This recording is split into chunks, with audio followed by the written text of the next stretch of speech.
Menantu Dewa Perang. Bab 413. Mengejar Yasmin.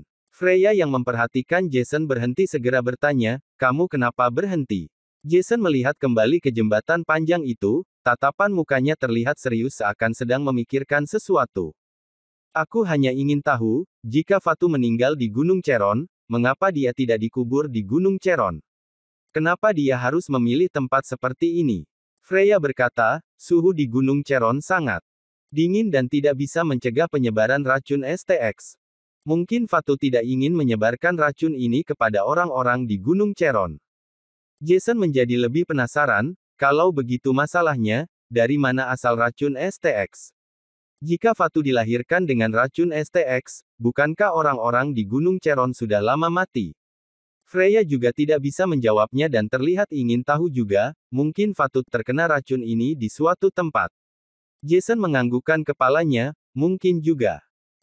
Sudahlah, tidak perlu dipikirkan lagi. Sebaiknya kita masuk. Freya masih memimpin dan mendekati pintu masuk makam utama selangkah demi selangkah. Bentuk keseluruhan pintu masuk lorong itu seperti bunga yang aneh, sebuah bunga unik yang tidak biasa di dunia. Jason merasa bahwa dia pernah melihat bunga itu sebelumnya, tetapi dia tidak bisa mengingatnya.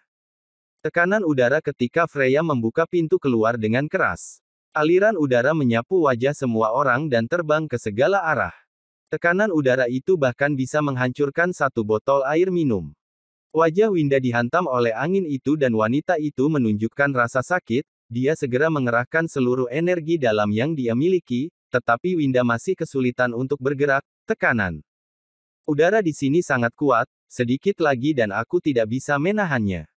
Jason juga merasa sangat tidak nyaman, tulang rusuk di dadanya berada di bawah tekanan yang luar biasa. Napas semua orang mulai berat dan mereka bisa merasakan betapa mengerikannya tempat itu. Tidak ada yang bisa maju. Kemudian Freya mengulurkan tangannya untuk menepuk bahu kedua orang itu dan kekuatan yang besar melindungi Jason dan Winda. Tekanan angin itu langsung menjadi lebih ringan. Jason bisa merasakan tubuhnya menjadi lebih santai. Freya menoleh ke mereka dan menjelaskan, "Ini adalah tekanan udara di tingkat alam transenden, master yang di bawah alam transenden tidak akan bisa menahannya tanpa bantuan orang lain. Kalau kalian sudah merasa nyaman, ayo pergi." Mereka bertiga berjalan melewati lorong. Ketika mereka sudah ingin keluar dari lorong tersebut, Jason tiba-tiba merasakan kekuatan yang begitu hebat turun ke badannya, menusuk ke dalam tubuh sampai ke dalam organ. Butuh beberapa saat sebelum pria itu bisa beradaptasi.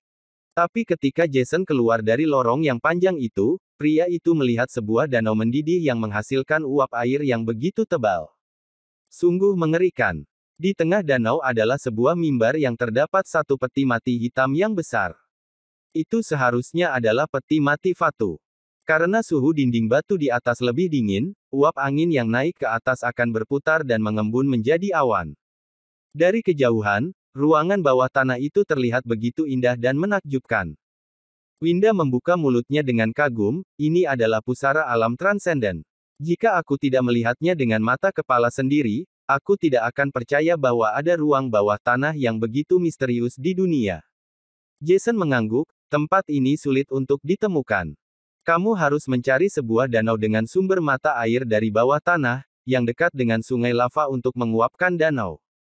Pintu masuk harus diisolasi dari aliran udara untuk mencegah uap air keluar. Pemakaman yang dipilih oleh Fatu sangat seusai dengan dirinya, hanya saja tidak mudah untuk mencapai tempat ini."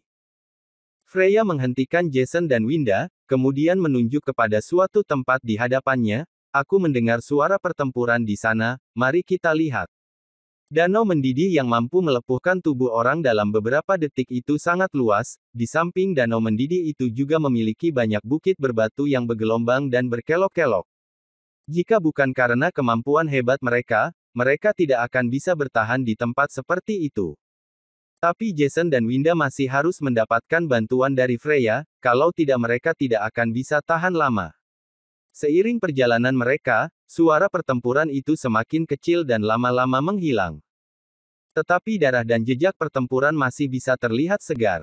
Batu yang dipotong dan bekas tebasan pedang menunjukkan pertarungan yang sengit. Jason tiba-tiba merasakan firasat yang sangat buruk dan mengikuti jejak pertarungan itu. Semakin dia melangkah maju, semakin intens jejak pertarungan itu.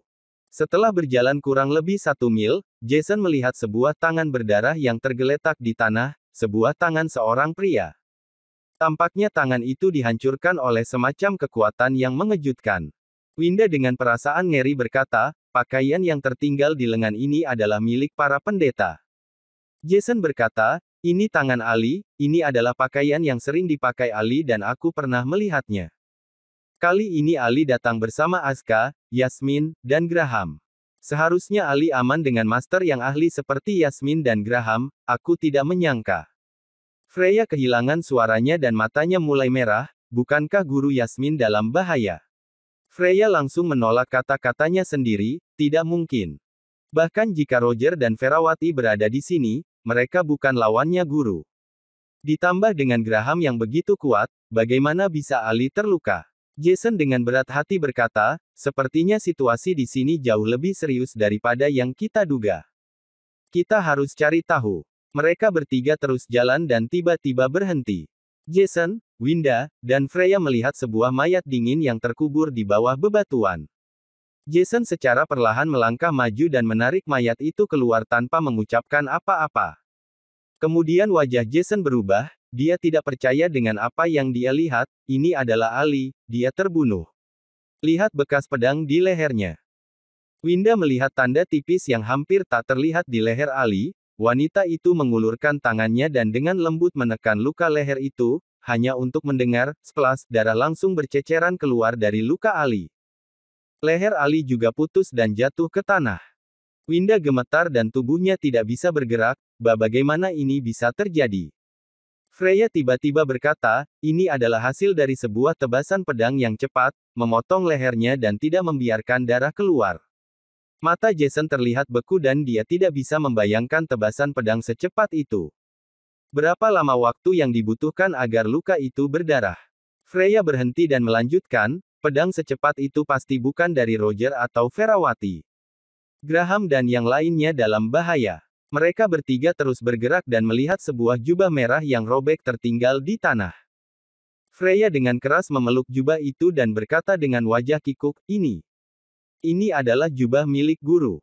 Siapa yang mengejarnya sampai begini? Jason dan Winda sudah menggigil ketakutan pada saat ini. Ya ampun. Yasmin adalah salah satu dari 7 kursi kehormatan gerbang mistik, bahkan jubah miliknya lepas dan dicincang seperti ini, bukankah itu berarti orang yang mengejar Yasmin lebih menakutkan lagi? Jason mengerutkan keningnya, jangan panik, senior ke-7. Tapi aku mau tanya, apakah menurutmu Alexander melakukan ini? Jason tidak bisa memikirkan siapapun kecuali Alexander. Tapi jika Alexander melakukan hal ini, bukankah berarti Alexander sudah memasuki alam transenden? Dan dia bukan seorang master alam transenden biasa. Yang lebih menakutkan lagi adalah Alexander tidak pernah mendapatkan wahyu. Bukankah kamu harus mendapatkan wahyu untuk masuk ke alam transenden? Apakah Alexander telah membuka jalan baru ke alam transenden? Ini. Jason tidak berani berpikir begitu jauh. Jika demikian, dunia baru yang dibuka oleh Alexander akan meledakkan pemikiran semua orang saat ini. Bersambung. Bab 414. Si kembar naga dan ular. Sunyi. Tak ada satu suara pun yang terdengar, bahkan mereka bisa mendengar darah sendiri mengalir dari dalam tubuh mereka. Winda menggertakkan gigi dan tidak mengatakan apa-apa.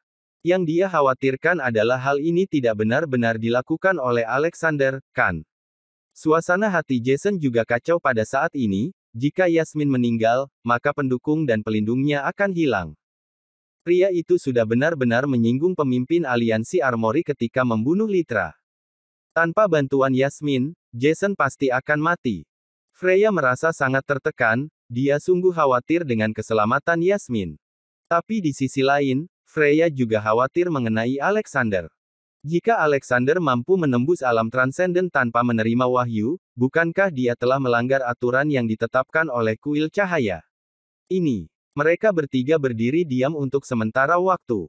Orang yang paling tertekan di antara mereka bertiga tidak diragukan lagi adalah Freya. Jason menyadari wajah Freya yang terlihat kaku itu dan menepuk bahunya, senior ke-7, jangan khawatir. Mungkin ini bukan kelakuan Alexander, kita akan tahu ketika kita mengejar mereka.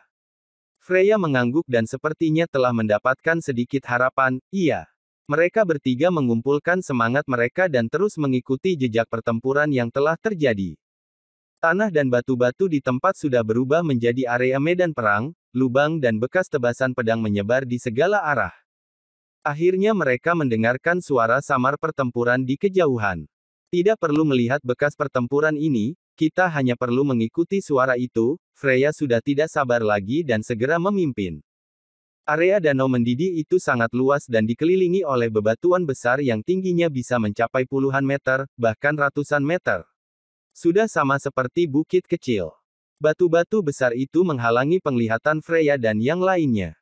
Belum uap air yang sungguh padat di tempat itu, bahkan teknik Freya yang mampu mengangkatnya ke langit sangat terpengaruh dan memaksanya untuk berlari secara liar di tanah. Wajah Freya sudah terlihat sangat cemas, dia sudah hampir kehabisan tenaga untuk melanjutkan perjalanan itu. Akhirnya setelah mengejar lebih dari 10 menit, mereka melewati sebuah batu raksasa dan melihat sosok orang yang bertarung di hadapan mereka. Hati Jason berdebar-debar, pria itu melihat seorang pria dan wanita bertopeng yang mengepung Yasmin dari dua arah. Kemudian di samping sebuah batu yang tidak jauh dari sana, masih ada seseorang yang bersembunyi. Claire, ya Tuhan, kenapa dia bisa berada di sini? Jantung Jason hampir melompat keluar ketika melihat Claire, situasi itu sangat mengkhawatirkan. Mereka bertiga bersembunyi di belakang batu untuk menyaksikan pertempuran dari jauh. Freya melihat bahwa situasi Yasmin tidak terlalu bahaya, jadi dia bersiap-siap untuk bergegas keluar dan dengan hati-hati mengamati mereka. Sebaliknya, Jason yang berada di samping ketakutan. Graham dan Yasmin mengeluarkan energi yang begitu dahsyat, tetapi dua orang bertopeng itu tidak kalah dalam kekuatan, bahkan sepertinya lebih kuat. Di antara dua orang bertopeng itu, seorang wanita mengenakan gaun merah yang panjang memiliki sebuah sosok ramping dan indah. Dua orang bertopeng itu bekerja sama dengan begitu baik, mampu mundur dan maju pada saat yang bersamaan, seakan-akan pikiran mereka berdua sama. Setiap serangan terkoordinasi dengan sempurna dan tidak dapat diprediksi. Batu-batu besar di sekitar hancur satu demi satu, berubah menjadi debu yang halus. Angin kencang yang disebabkan oleh mereka terbang ke segala arah, sampai Jason yang berjarak 100 meter bisa merasakan tekanan udara di wajahnya. Jika angin kencang itu lebih kuat lagi, sepertinya Jason bisa terbang keluar karena tekanan angin itu. Mengerikan. Jason tidak pernah melihat pertarungan antar master yang begitu kuat.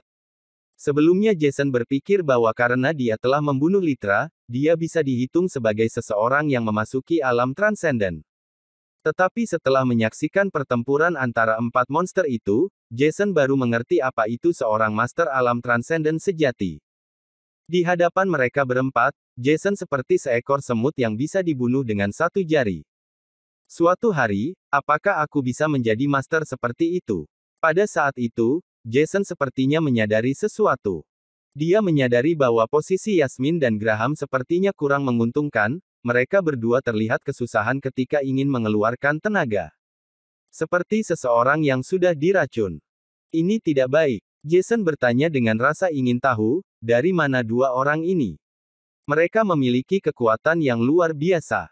Freya menggelengkan kepalanya, aku tidak tahu, tidak banyak orang yang bisa melawan Yasmin. Tapi melihat dari kerjasama mereka, aku terpikirkan oleh sebuah kombinasi. Jason bertanya, kombinasi apa? Freya berkata dengan serius, si kembar naga dan ular. Jason tampak penasaran. Freya berkata lagi, si kembar naga dan ular adalah pembunuh terkenal karena membunuh salah satu anggota gerbang mistik. Namun, akibatnya mereka dikejar oleh seluruh anggota gerbang mistik dan telah melarikan diri selama bertahun-tahun. Aku tidak tahu mengapa mereka kembali sekarang. Jason tercengang. Si kembar naga dan ular pernah membunuh salah satu anggota gerbang mistik. Sungguh menakutkan. Yang lebih menakutkan lagi adalah si kembar naga dan ular telah dikejar gerbang mistik selama bertahun-tahun, tetapi mereka masih belum ditangkap atau mati. Kemampuan mereka bisa dilihat. Sekarang mereka berani kembali untuk membunuh Yasmin. Jason berkata dengan cepat, senior ketujuh, apakah kamu yakin? Jason berkata dengan sungguh-sungguh. Kemungkinan besar adalah mereka, hanya saja aku merasa aneh, setelah si kembar naga dan ular dikejar oleh gerbang mistik, mereka hampir mati beberapa kali dan bersembunyi di luar negeri, kenapa? Mereka berani kembali sekarang, bahkan melawan guru Yasmin. Pasti ada seseorang yang menghasutnya dari belakang. Jason merasa bahwa alasan di balik itu pasti luar biasa. Yasmin dan Graham berasal dari divisi bela diri provinsi, siapa yang berani mengirim orang untuk membunuh mereka?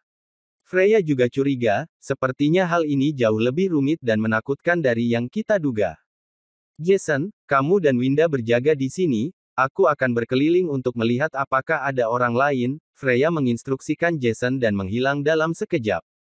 Jason bahkan tidak bisa melihat bagaimana Freya menghilang, pria itu hanya merasakan angin sepoi-sepoi bertiup di wajahnya dan Freya langsung menghilang.